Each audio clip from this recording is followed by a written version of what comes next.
하나님 아버지 감사합니다. 오늘 이렇게 오후 교리 공부 시간에 하나님의 그 진리의 말씀을 더 깊고 또 풍성하게 알려고 우리들 모였습니다.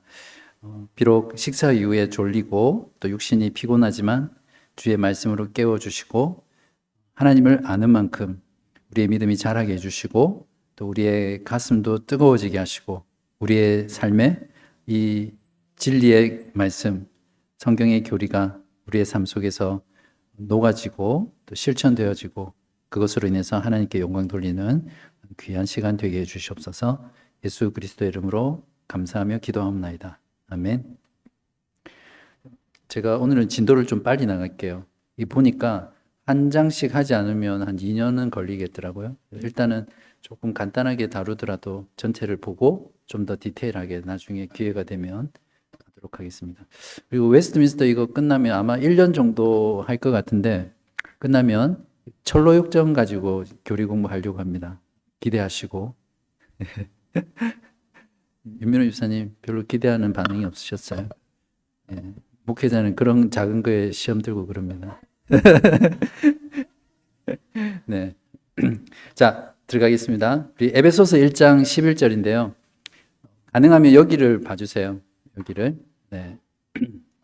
거기 있는 내용 그대로 할 거니까 여기 보시면서 좀 인터랙티브하게 하면 좋겠습니다. 에베소서 1장 11절 참 주옥 같은 말씀인데요. 같이 한번 읽어볼까요? 시작.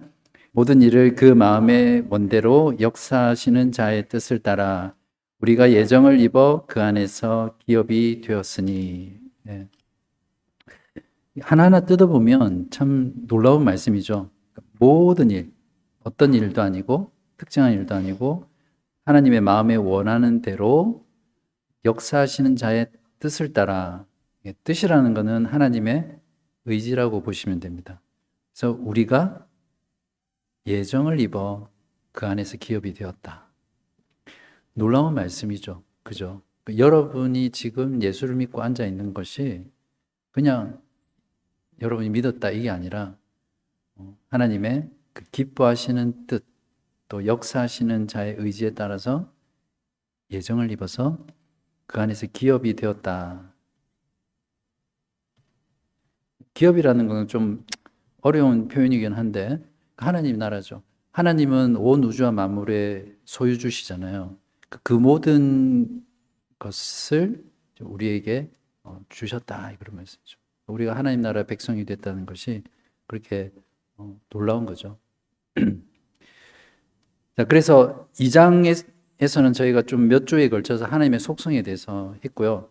3장부터 5장의 내용은 무엇이냐면 하나님의 성품, 속성, 인격 이런 것들을 했지만 지금부터는 하나님이 무엇을 하시는가, 어떤 일을 하시는가, 어떻게 그것을 하시는가, 하나님의 사역에 대해서 다룰 거거든요. 근데 그 사역의 내용이 뭐냐면 작정하는 거예요. 그렇잖아요. 여러분들이 무슨 일을 하든지 일을 할 때 먼저 작정하시는 거죠. 그러니까 그런 것처럼 하나님의 모든 사역은 그 작정에서 시작되죠. 그리고 실제로 창조 사역, 섭리 이것 말고도 구원의 사역이 있고 또 보존의 사역이 있고 통치의 사역이 있고 많습니다. 근데 그 중에 이제 3장에서 5장은 작정, 창조, 섭리에 대한 겁니다. 자, 고백서 조항들을 그냥 쭉 지나가면서 간단하게 살펴보겠습니다. 작정이란 무엇이냐? 하나님께서는 장차 있을 모든 일을 나중에 조금 더 정리해서 설명드릴게요. 영원한 때부터 우리 관점으로는 영원 전이라고 표현해도 되죠. 이해하기 쉽게. 어쨌든 영원한 시간이 없으니까 제가 영원한 때부터라고 표현했는데 영원한 때부터 그 자신이 뜻하신 바 가장 지혜롭고 거룩하신 계획에 의하여 자유롭게 그리고 변치 않게 결정해 놓으셨다. 그러니까 간단하게 설명드리면 영원 때부터 영원 전에 이미 모든 일이 작정되어 있는 거예요. 근데 하나님은 변하지 않는 속성을 가지시잖아요. 그러니까 그 작정한 일이 완벽하기 때문에 변하지 않습니다. 근데 우리가 생각하기에는 변하는 것 같잖아요. 근데 앞으로 있을 모든 일조차도 이미 작정되어 있다. 좀 구체적인 설명은 좀 있다 하고요. 그러나 하나님은 죄의 조성자가 아니다. 굉장히 중요하죠. 그리고 피조물들의 의지를 침해하시는 이도 아니시다. 어떤 사람이 죄를 짓잖아요. 그거 작정되어 있는 겁니다. 작정되어 있는 겁니다. 그 사람 자신이 지었지만. 그죠? 근데 여기 말한 것처럼 그 죄를 짓는 그 사람이 자유롭게 죄를 지었거든요. 하나님께서 그걸 침해하진 않으세요. 그런데 그 일이 영원 전에, 영원 때부터 작정되어 있다는 거예요. 도리어 제2 원인들의 자유나 우발성을 제거시키지 않고 오히려 확립하시는 분이다. 이 부분 좀 이따 설명할게요. 자, 이제 정리를 해보겠습니다. 이 고백서 내용은 여러분이 댁에 돌아가서 한 번 더 정리를 하시고요. 금방 그 내용을 조금 알기 쉽게 좀 요약을 해서. 자, 작정의 정의인데요. 작정은 하나님의 의지의 행위다. 이렇게. 하나님의 의지의 행위다. 그리고 어떤 것을 결정하는 힘입니다. 작정의 대상은 뭐죠?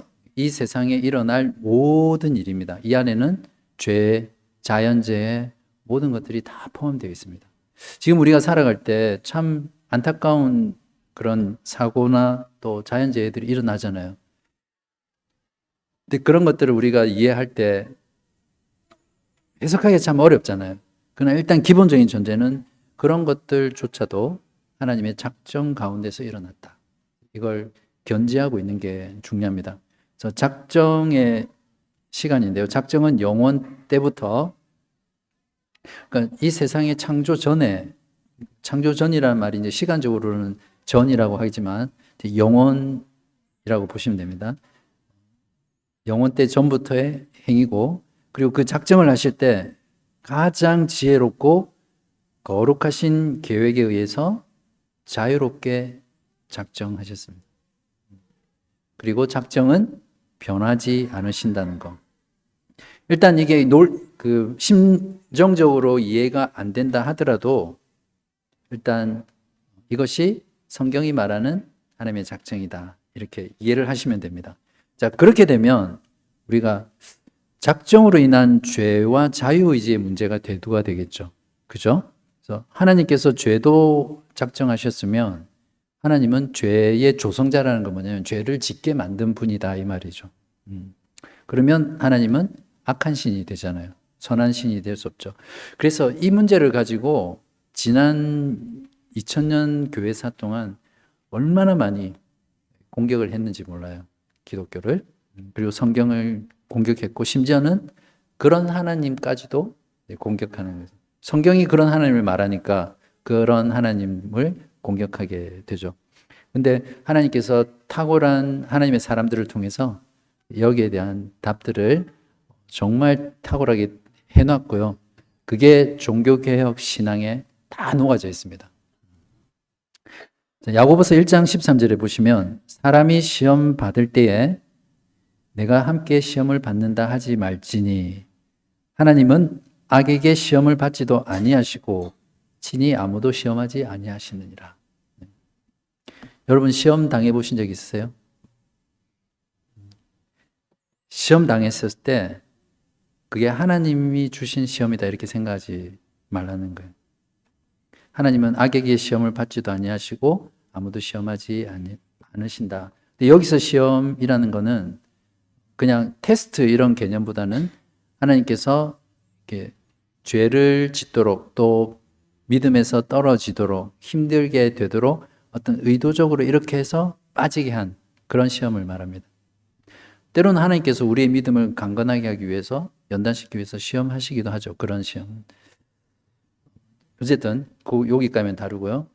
그러면 결국 하나님은 인간의 자유의지를 박탈하게 된 거고 인간을 비인격적인 로봇처럼 만들게 되죠. 그렇게 되면 하나님이 인간을 심판하고 죄를 벌한다는 건 말이 되지 않잖아요. 그죠? 하나님께서 아담을 지으실 때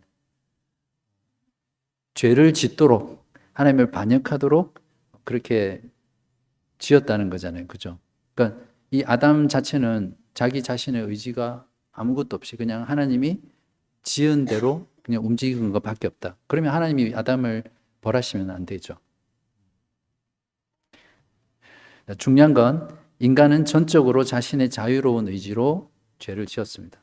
아담도 하와도 전적으로 자기 자신의 의지로 하나님이 따먹지 말라고 한 그 선악과를 따먹었거든요.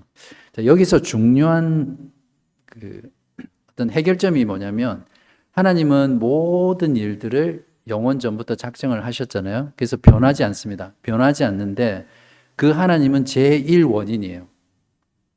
가장 원초적인 원인이라는 거예요.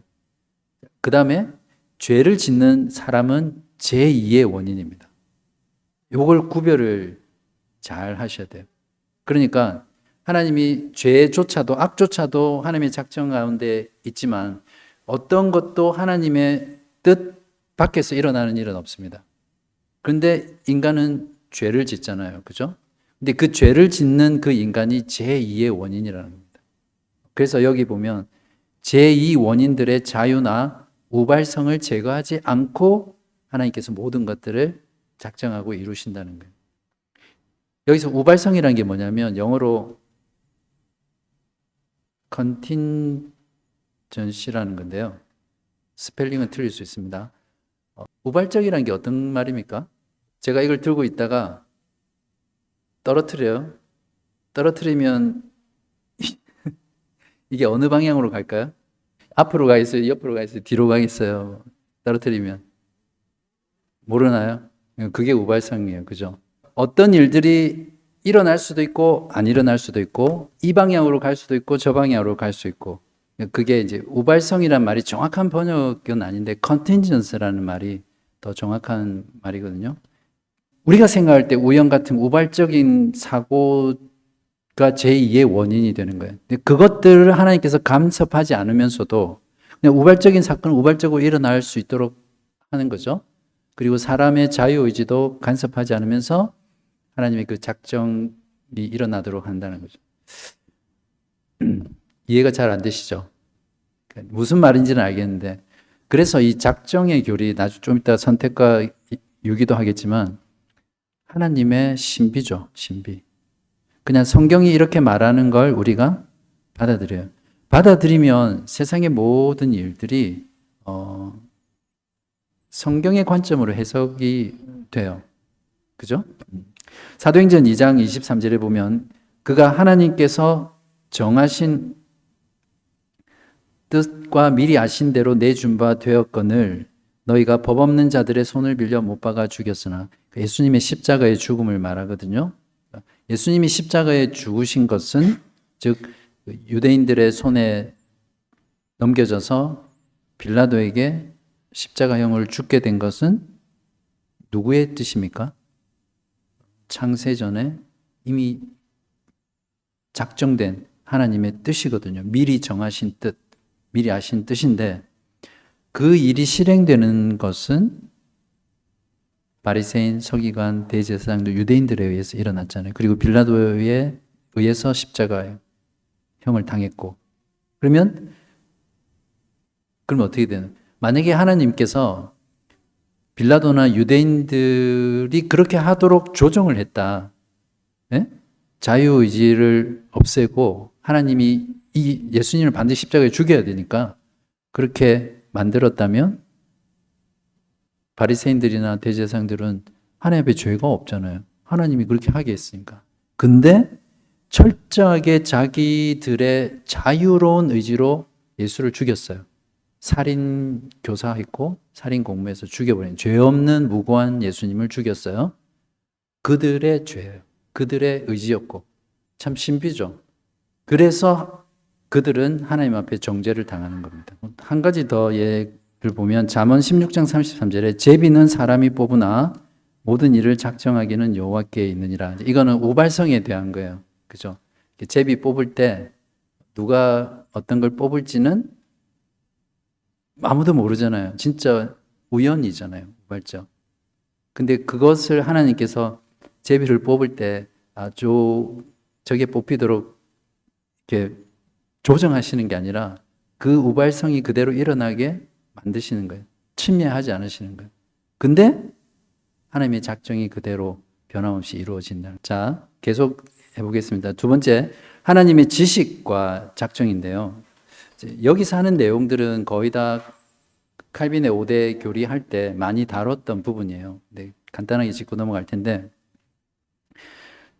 하나님께서는 모든 예상되는 조건들에 근거하여 장차 무엇이 일어날 수 있는가를 알고 계십니다. 즉 하나님은 미래에 일어나는 모든 일, 또 그것이 일어나기 위해서 어떤 조건이 이루어져야 되는지도 다 아신다는 거예요. 우리한테는 모든 것이 미래죠. 자, 그러나 그가 어떤 것을 결정하실 때 그것이 장차 있을 것으로 아시기 때문에 이게 예지죠. 작정을 하셨거나 또는 그 가정된 조건들에 근거하여 반드시 일어날 것으로 예지했기 때문에 그 어떤 것을 결정한 것이 아니다. 네, 그러니까 쉽게 설명하면 하나님이 모든 미래에 일어나는 모든 것에 대한 것을 지식을 가지고 계시잖아요. 그 지식에 근거해서 어떤 걸 결정하는 거예요. 이해되셨어요? 네. 근데 그렇게 하지 않는다는 거예요. 어떤 미래의 어떤 일들에 대한 지식이 있어요. 근데 하나님께서 그것을 근거로 해서 지금 어떤 일을 결정하는 거예요. 그렇지 않는다는 거예요. 그러니까 하나님은 미리 아는 모든 지식에 근거해서 어떤 것을 하지 않으시네요. 그러면 결국 하나님도 그 지식에 자신을 묶어버리는 거잖아요. 그죠? 자, 이 부분이 구원에 있어서 굉장히 중요한데요. 이 내용이 바로 아르미니우스주의를 정면으로 비판하는 내용입니다. 즉 무슨 말이냐면 하나님이 저와 여러분을 구원하실 때 여러분이 언제 몇 월 며칠 복음을 듣고 믿을 것이다라는 것을 미리 아셨어요. 당연히 아시죠. 그죠? 지금 믿지 않는 여러분의 가족 중에서도 하나님이 누가 믿을지를 다 알고 계세요. 우리는 모르지만.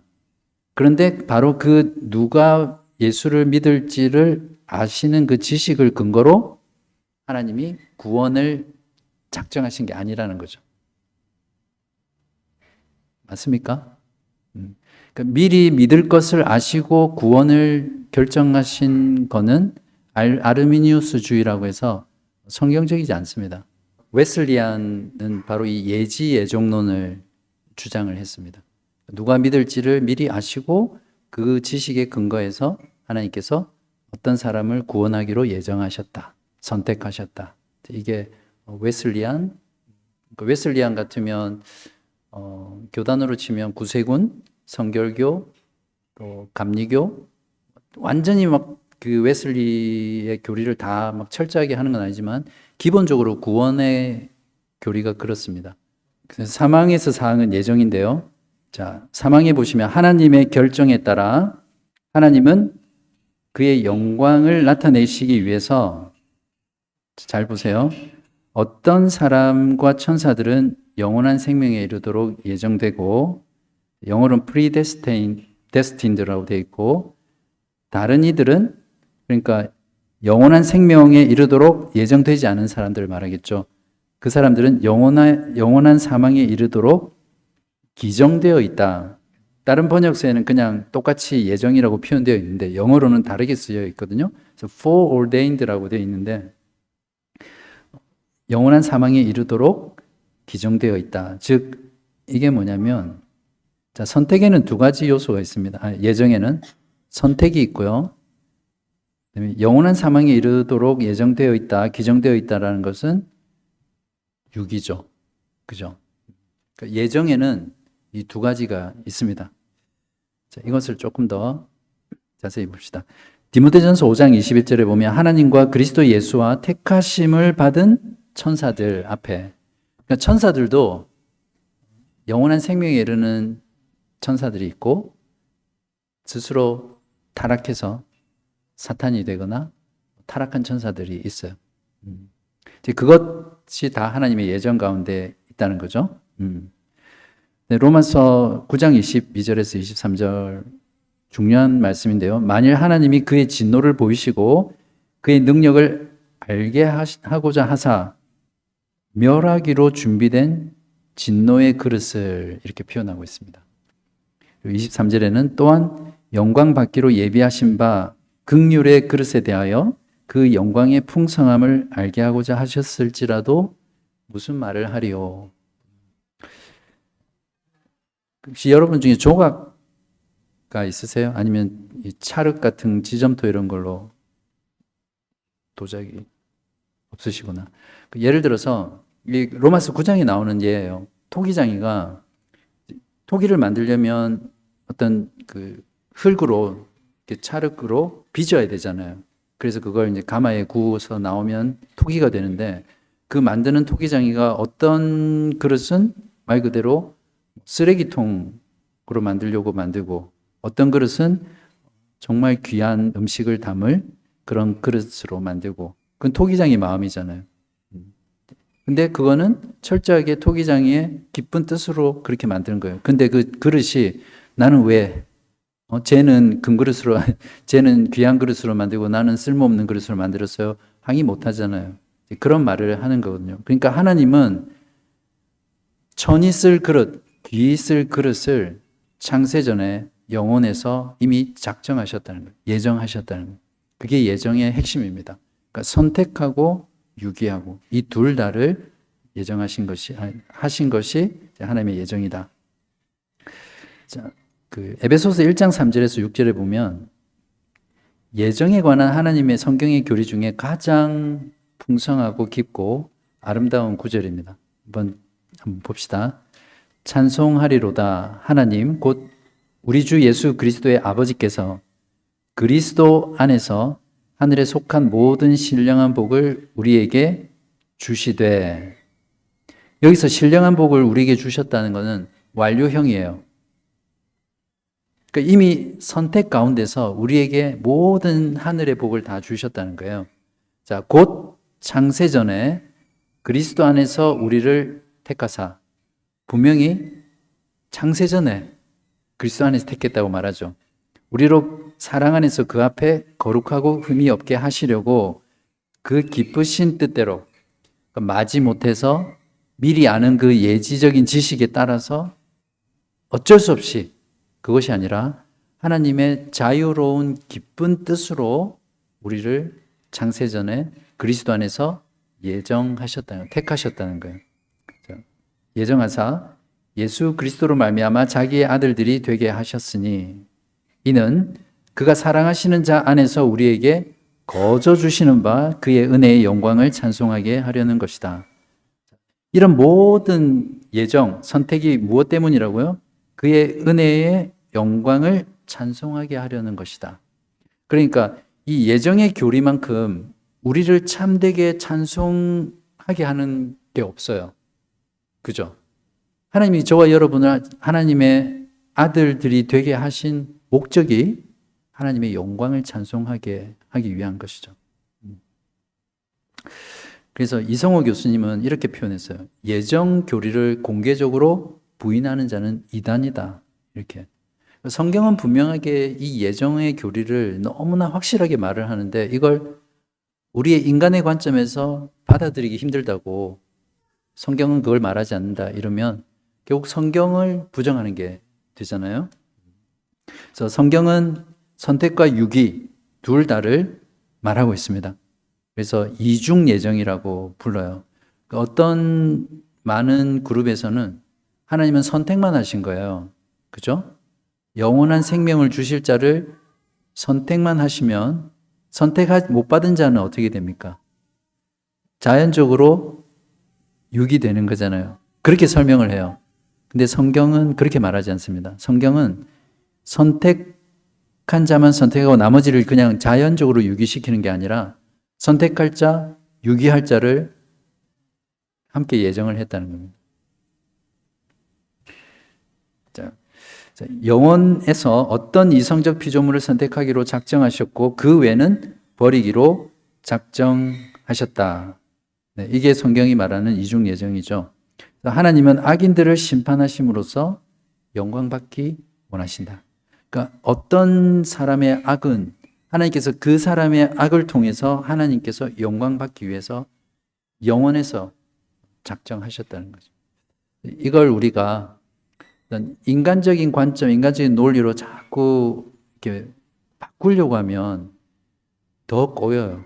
그냥 그 자체로 이렇게 받아들이시면 되는데, 사항에 보시면 이 천사들과 사람들은 이와 같이 예정되어 있기 때문에 특별히 그리고 변치 않게 계획되어 있는 것이며, 그래서 그들의 수요는 확실하고 확정적이므로 더하거나 뺄 수 없다. 구원받는 사람의 숫자가 정해져 있습니까? 아니면 사람들이 믿는 거에 따라서 자꾸 늘어납니까? 이미 창세전에 하나님께서 작정하셨기 때문에 최종 구원받는 자의 수는, 그러니까 최종 구원받는 자가 아니라 그 작정의 때부터 구원받는 자의 수가 몇 명인지는 우리는 알 수 없지만 다 정해져 있다는 거예요. 바꿀 수 없어요. 천사 역시 마찬가지고. 근데 천사는 처음 창조될 때 그 숫자가 딱 고정되어 있었죠. 그래서 그 숫자가 변하지 않습니다. 근데 사람은 처음에 예를 들어서 인류가 5억 명이다 그러면 5억 명을 창조한 게 아니라 아담과 하와를 창조하셔서 그들의 번성함을 통해서, 그죠? 그렇게 해서 인류가 숫자가 정해지는 거죠. 근데 어쨌든 방식은 다르지만 구원받는 자의 수, 또 유기되는 자의 수는 고정되어 있습니다. 그러니까 어떤 면에서 이제 이런 교리들을 조금 악용하면 어차피 구원받는 자의 수는 다 정해져 있는데 굳이 내가 이렇게 열심히 복음을 전할 필요가 있을까? 믿을 사람은 결국 믿게 돼 있어. 이런 말 많이 들어봤죠. 네. 내가 안 해도 하나님께서 어떤 방법을 통해서 구원할 자는 반드시 구원한다. 이제 그런 생각을 하게 되죠. 봅시다. 과연 그런지. 네, 요한복음 13장 18절에 보면 내가 너희 모두를 가리켜 말하는 것이 아니라, 예수님께서도 분명히 이렇게 말씀하셨어요. 내가 택한 자들이 누구인지 알미라. 이미 다뤘지만 한 번 더 복습하는 의미에서 예수님이 십자가에 죽으신 것은 모든 사람들을 위해서 죽으셨어요? 아니면 여기 나오는 것처럼 창세전에 하나님께서 구원하기로 작정하시고 선택하신 사람만을 위해서 죽으셨습니까? 네? 모든 사람. 네.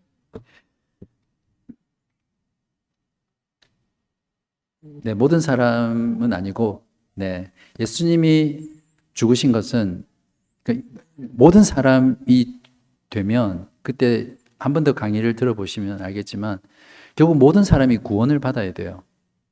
그렇잖아요. 예수님께서 그 고귀한 피를 흘려 우리를 대신해 죽으셨는데 모든 사람을 위해서 죽으셨다면 그 중에 믿지 않는 사람이 나오면 어떻게 됩니까? 예수님이 피를 헛되게 흘린 거예요. 이 하나만 보더라도. 그리고 성부, 성자, 성령의 구원 사역을 다 종합하더라도 예수님이 모든 사람을 위해서 죽으셨다. 그리고 그 중에 믿는 자만 구원을 받는다. 이렇게 되면 성경의 교리들이 다 틀어져요. 실제로. 근데 오늘날 현대 같은 데는 하나님은 사랑의 하나님이시기 때문에 어떻게 하나님이 창세전에 이미 구원할 자와 버릴 자를 택하셨다. 이걸 받아들이기 힘들거든요. 그래서 이걸 이제 맞추는 거예요. 맞추어서 하나님은, 예수님은 모든 사람을 위해서 죽으셨지만 그러니까 구원의 길을 열어 놓으신 거예요. 그죠? 누구든지 그 구원의 길을 알고 예수님을 믿으면 그 자는 구원을 받는 거예요. 그리고 나머지는 구원받지 못하고. 그러면 결국에는 예수님은 또 죽으시든지 믿지 않는 자들을 위해서 또 죽으시든지 아니면 예수님의 피가 헛되게 되는 거예요. 아무튼 이거는 그 제한 속죄에 대한 내용인데 다 연결이 되기 때문이에요. 조금 더 깊이 이해하기를 원하면 그 유튜브에 우리 바른교회 채널에 다 올라가 있거든요. 제가 거기에도 집어넣어 놨어요. 거기 가셔서 다시 한번 보시면 정리가 될 겁니다. 자, 사항에서는 어쨌든 하나님의 선택으로 인해서 천사들이든 인간이든 구원받는 자의 총수는 정해져 있다. 그렇게 정리를 하시면 되고요. 그다음에 선택에 있어서 하나님께서는 생명에 이르도록 예정되어 있는 사람들을 창세전에 자신의 영원하고 변함없는 목적과 그리고 그 뜻의 은밀한 계획과 선하시고 기쁘신 뜻을 따라서 오직 그의 거저 주시는 값없는 은혜와 사랑에 근거하여 그리스도 안에서 선택하시어 영원한 영광에 이르게 하셨다. 그리고 모두 그의 영광스러운 은혜를 찬미하게 하셨다. 그러니까 적어도 유기되는 자는 놔두고서라도 저와 여러분이 하나님께 선택받아 구원을 받았다는 것을 안다면 우리가 힘을 다해 해야 될 유일한 것은 하나님의 그 영광스러운 은혜를 찬양하는 겁니다. 찬미하게 하는 겁니다. 그게 우리를 선택하신 목적이라고 했잖아요. 왜냐하면 유기된 자들보다 우리가 더 잘났거나 더 의롭거나 무언가 우리 안에 선택받을 만한 이유가 있어서 선택받은 게 아니거든요. 여기 나와 있는 것처럼 그의 거저 주시는 값 없는 은혜와 사랑에 근거해서 저와 여러분을 하나님의 아들들로 구원하기로 작정하시고 구원하신 겁니다. 그러니까 우리가 해야 될 것은 하나님의 영광의 그 은혜를 찬양하는 거죠. 그 찬송 중에 그런 찬송이 있잖아요. 나 같은 죄인 그 찬양이 그런 고백이잖아요. 자기 자신을 보니까 자기는 죄인 중에 괴수고 가장 악한 자인데 그런 자기를 이 세상에서 유일하게 절대 구원받지 못할 사람이 자기라고 생각하는데 그런 자기를 구원하셔서 예수 믿게 하시고 구원을 알게 하신 그게 너무 감사하니까 나온 찬양이잖아요. 나 같은 죄인 살리신. 그러니까 여러분의 표정을 보니까 약간 좀 불만이 있는 표정이지만 우리가 이 은혜의 교리를, 이 예정의 교리를 안다면 일단 왜 하나님은 그렇게 선택하고 유기했을까를 따지기 전에 내가 어떻게 구원받았는지를, 어떻게 예정되고 선택돼서 주님께서 나를 위해 십자가에 죽으셨는지를 깨닫게 되는, 그게 더 중요해요. 그래서 그 하나님의 은혜를 찬미하는 거죠. 그게 하나님께서 선택하신 목적이기도 하고. 여기 나와 있네요. 자, 그러나 이러한 것은 믿음. 우리의 믿음조차도 선택의 근거가 되지 않는다는 거예요. 그죠? 만약에 저와 여러분의 믿음을 근거로 구원을 받는다면 우리는 구원 못 받습니다. 우리 믿음이 항상 늘 그대로인가요? 흔들리고 회의에 빠지고 믿음이 없을 때도 있고 심지어는 불신 가운데 있을 때도 있잖아요. 하나님께서 우리를 구원하신 것은 바로 그의 기쁘신 뜻대로 창세전에 그리스도 안에서 예정하신 그 택함에 의해서 그 은혜로 우리를 구원하신 바로 그 사랑, 그 은혜의 근거에서 우리를 구원하시는 겁니다. 그래서 우리가 이 교리를 알면 더 큰 구원의 확신을 누릴 수 있어요. 나중에 끝에서 다루겠지만 그게 예정의 교리입니다. 그래서 우리의 믿음, 선한 행위 또는 그들 안에 있는 인내 또는 피조물들 안에 있는 어떤 다른 것들은 하나님을 감동시켜 저희들을 선택하게 하는 조건이나 원인이 아니다.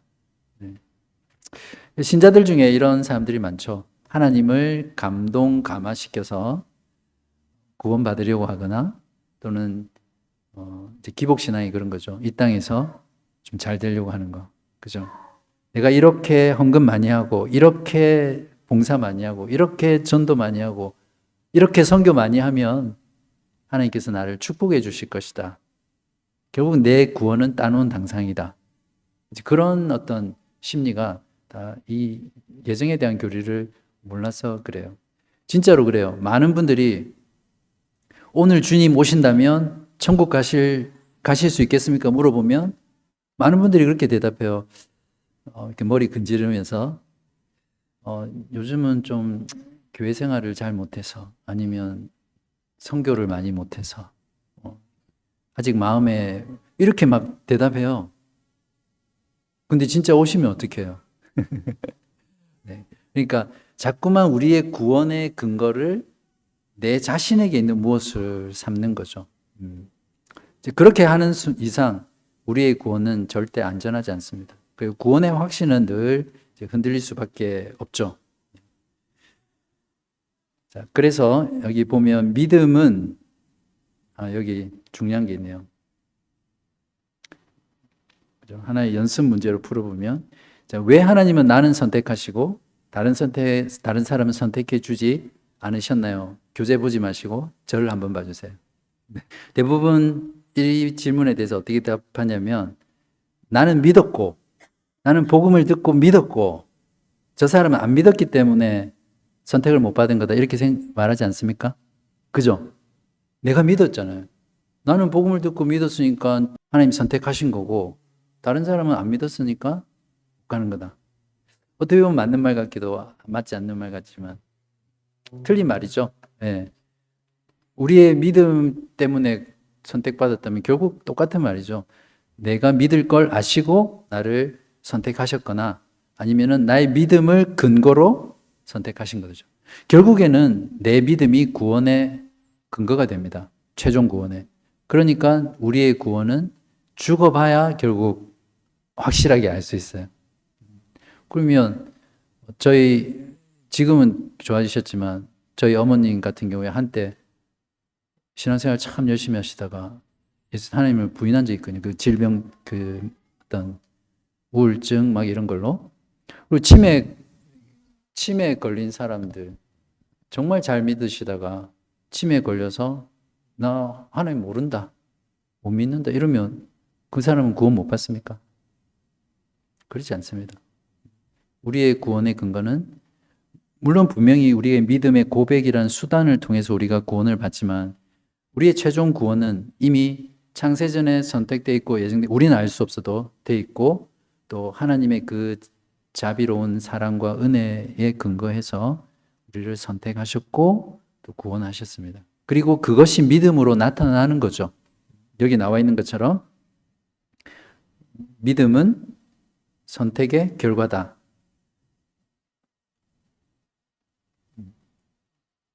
여기 있네요. 그죠? 믿음은 선택의 결과이며 구원을 얻는 유일한 수단이다. 이렇게 잘 구별을 하셔야 됩니다. 그래서 여러분이 구원의 확신이 결여될 때, 의심과 회의 가운데 있을 때, 이 하나님의 예정 교리를 다시 떠올려 보십시오. 나의 구원은 나의 믿음조차도, 나의 선행조차도 아니다. 하나님의 사랑과 은혜, 그리스도께서 나를 위해서 죽으셨다는 그 사실에 근거한다.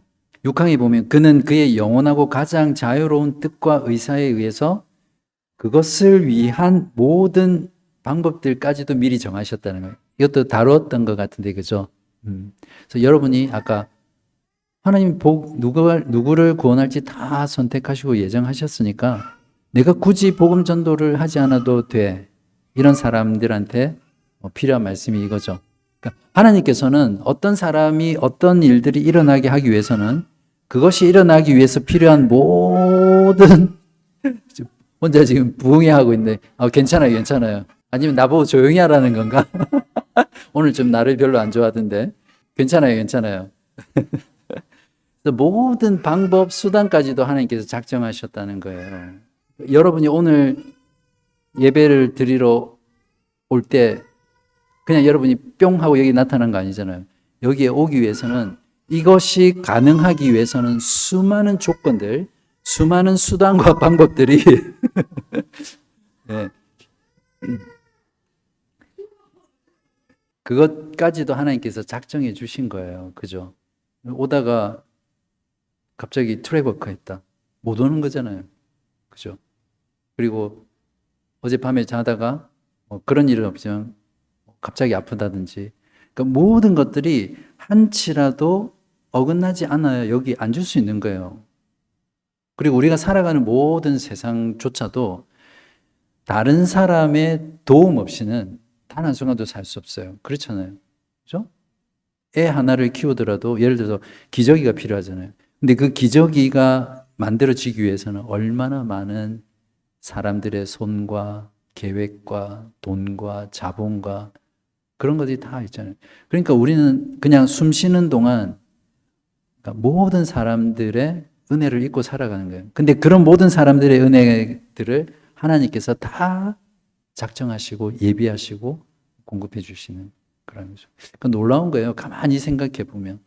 자, 그러면 하나님께서 선택하시고 나머지는 자동으로 버려둔 게 아니고 선택과 유기를 동시에 예정하셨다면 어떤 차이인가라는 것을 알아야 되는데, 자, 여기 보시면 자, 선택하는 수단과 방법과 유기의 방법이 다릅니다. 이것도 강의했던 내용인데, 그러니까 하나님은 여기 보시면 그의 주권적인 능력의 영광을 위해서 그가 기뻐하시는 대로 긍휼을 베푸시기도 하고 거두시기도 하는 바, 택함을 받은 자 이외의 나머지 인류에게는 그 자신의 뜻을 측량할 수 없는 계획에 따라서 그들의 죄를 인하여 그들을 버려두시고, 그리고 그들이 치욕과 진노를 당하도록 작정하시기를 기뻐하셨으니 이는 그의 영광스러운 공의를 찬미하게 하려 함이라. 그러니까 악인들을 악하게 하는 것도 버려두시는 것도 그의 영광스러운 공의를 찬미하게 하는 것이다. 이렇게 표현을 하고 있습니다. 그래서 택함 받은 자는 하나님의 기뻐하시는 뜻에 의해서 적극적으로 하나님이 택하신 거지만, 유기는 어떻게 하냐면 간과라는 방법을 통해서 유기를 하십니다. 그러니까 패스 바이 이렇게 되어 있는데, 이 말은 무엇이냐면 하나님께서 예를 들어 어떤 악한 자나 죄를 짓는 경우에 하나님께서 그냥 그대로 가만히 계시잖아요. 그러니까 그냥 간과하시는 거예요. 내버려 두시면 그 사람은 자신의 자유로운 의지로 죄를 짓게 되어 있습니다. 자기가 짓는 거예요. 그러면 그 죄에 대한 책임은 그 사람이 짓게 되겠죠. 이해하셨어요? 그러니까 쉽게 말하면 여기 불이 지금 다 켜져 있잖아요. 그죠? 불을 탁 끄면 어떻게 돼요? 어둡게 되죠. 근데 불을 꺼도 좀 밝아서 그런데 칠흑 같은 그냥 깜깜한 그 어둠에 불이 켜져 있다고 쳐봐요. 그러면 그 불을, 그러니까 빛을 그러니까 빛이 사라지면 흑암이 되잖아요. 그죠? 그런 것처럼 악이라는 것도 선이 사라지면 악이 되잖아요. 그죠? 선의 결핍을 악이라고 표현하기도 하지만 그런 것처럼 하나님께서 강권적으로 선택하셔서 구원하시고 죄를 짓지 않도록 하지 않으시면, 그냥 내버려 두면 빛이 사라지면 어둠이 오는 것처럼, 선이 결핍되면 악이 되는 것처럼 그냥 인간은 자기 자신의 자유로운 의지로 죄를 짓게 되고 악을 행하게 되고 결국 자기 자신이 했으니까 하나님께 심판을 받는 거죠. 이해되셨죠? 그래서 하나님은 유기를 작정하실 때는 그냥 버려두시는 거예요. 허용이라기보다 적극적으로 그냥 버려두시는 거예요. 그래서 칼빈이 그런 말을 했죠. 인간은 죄만 짓는 죄의 생산 공장이다. 그렇게 말을 했습니다. 그러니까 인간은 결코 자신의 의지로 선을 행하지 않습니다. 그러니까 디폴트로 죄만 자유롭게 짓는 거죠. 그래서 하나님께서 그냥 간과하심으로 유기한다. 이렇게 이해하시면 되겠습니다. 그리고 마지막으로 자, 예정 교리의 교육과 목적 그리고 유익이 있는데요. 특히 예정 교리는 정말 신중하고 조심성 있게 다루어져야 합니다. 그렇지 않으면 오히려 이 예정 교리 때문에 힘들어질 수 있기 때문에 그래요. 그래서 복음을 전할 때 그런 사람이 있더라고요. 복음 전하는데 불신자한테 선택과 예정을 이야기하는 사람이 있어요. 말도 꺼내면 안 돼요. 복음 전하는데 하나님 너가 믿을지 안 믿을지 다 알고 계셔. 다 예정하셨어.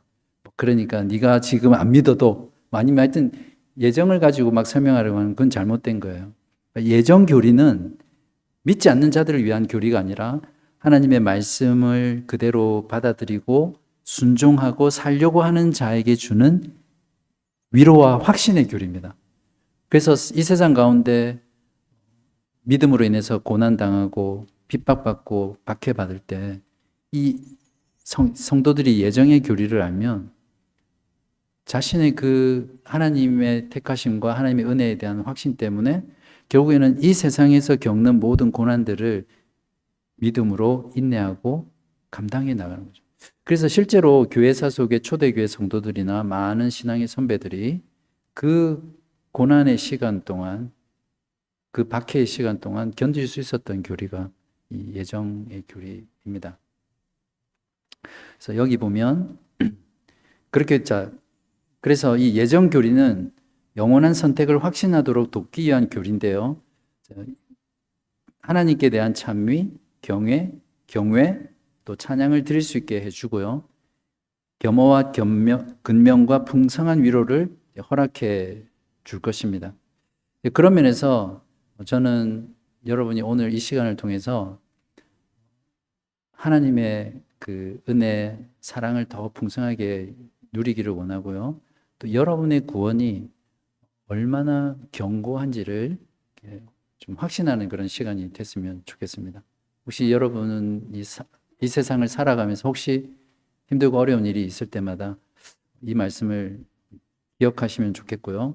무엇보다 이 예정 교리를 배운, 작정 교리를 배운 우리들이 우리의 삶 속에서 결국 적용할 수 있는 게 뭐냐면 하나님의 영광을 찬양하는 겁니다. 이게 진짜 신앙의 진수죠. 그렇지 않습니까? 그냥 교회 열심히 다니고 그냥 살고 생활하고 그런 것이 아니라 그게 중요합니다. 그게 기본이죠. 기본인데 정말 나는 내가 홀로 있을 때나 또 가정에 있을 때나 또 직장에 있을 때나 또 교회에서나 하나님께서 나를 이렇게 창세전에 하나님의 아들로서 그죠? 예정하시고 택정하시고 그리스도 안에서 우리를 그렇게 사랑하신 그것을 생각하면서 그분의 은혜에 감사하고 찬양하는 그게 우리의 삶의 본분이기도 하죠. 그렇게 할 때 하나님께서 제가 하나님은 아니지만 성경 말씀을 근거로 할 때 하나님께서 우리의 그 찬미를 기쁘게 받으신 그게 하나님이 원하시는 원래 목적이기 때문에 하나님께서 그 예배, 그 찬양, 그 영광을 받으신 그게 우리의 삶의 이유이기도 하죠. 3시 1분이네요. 마치겠습니다.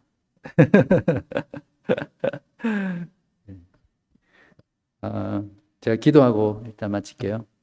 하나님 아버지 감사합니다. 오늘 하나님의 작정에 대한 교리를 배웠습니다. 오늘 배웠던 모든 내용들이 어떤 사람의 지식이나 연구에 의해서 나온 것이 아니라 하나님의 말씀인 성경이 이것을 증언하고 있고 또 우리에게 가르쳐주고 있는 말씀이기에 우리가 과감 없이 하나님의 예정을 함께 배웠습니다. 하나님은 창세전에 영원에서부터 우리를 그리스도 안에서 선택하시고 또 그의 아들이 되어 하나님의 영광을 찬미하게 하기 위해 예수 그리스도를 우리에게 보내주시고 또 그 복음을 하나님의 때 성령을 통해 믿도록 우리의 마음 가운데 적용하게 해주셨으니 우리의 구원이 얼마나 큰 사랑과 은혜 가운데 이루어진 것인지를 다시 한번 깊이 깨닫게 하시고 우리의 모든 삶에서 하나님의 이 놀라운 구원, 하나님의 놀라운 은혜와 사랑을 찬미하고 또 하나님을 높일 수 있는 그런 삶을 살아갈 수 있도록 도와주시옵소서. 우리가 이 땅 가운데 살아가는 존재의 목적이 하나님을 즐거워하고 하나님께 영광 돌리며 사는 것이라는 것을 잊지 않게 하셔서 우리 앞에 놓여 있는 그 영광스러운 삶들을 늘 기쁨 가운데 살아가는 저희들 되게 하여 주시옵소서. 예수 그리스도의 이름으로 감사하며 기도합나이다. 아멘.